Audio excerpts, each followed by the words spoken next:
Hello everyone, welcome back to Flowchart Medicine. Today we will be basically discussing the classification of vasculitis. So the classification of vasculitis is known as the Chapel-Hill's classification. The first division is the large vessel vasculitis. So basically large vessel vasculitis involves the branches which includes the aorta or the branches which arise directly from the aorta. There is Takayuso's arteritis and giant cell arteritis.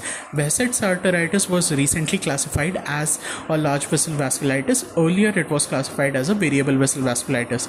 The next is the medium vessel vasculitis, which is basically arteries that supply the viscera or the muscles. In this there are two, polyarteritis nodosa and Kawasaki's disease. Then there is a small vessel vasculitis, which basically involves the intraparenchymal arteries.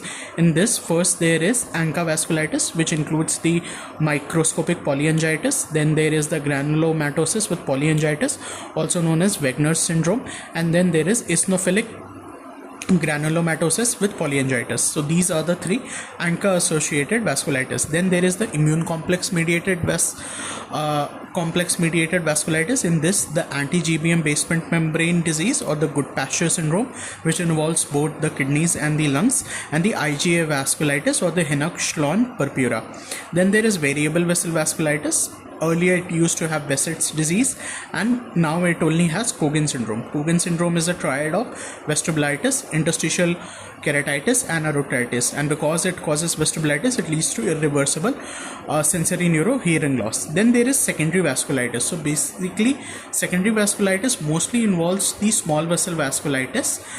It can be due to connective tissue disorders such as rheumatoid arthritis, which mainly has gangrene or nodules. Rarely rheumatoid arthritis can even involve the mesentery and lead to mesenteric ischemia. Then there is lupus vasculitis, which can cause CNS vasculitis or mesenteric vasculitis.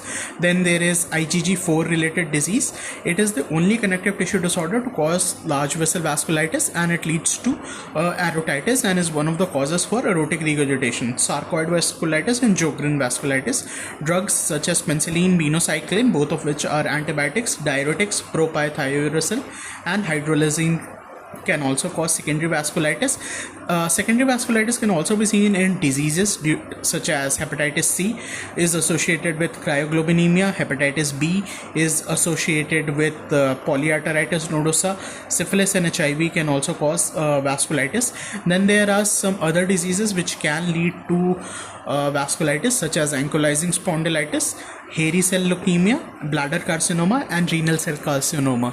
I hope you like the video. If you do like the video, please subscribe and click on the link below if you are interested in watching the treatment of rheumatoid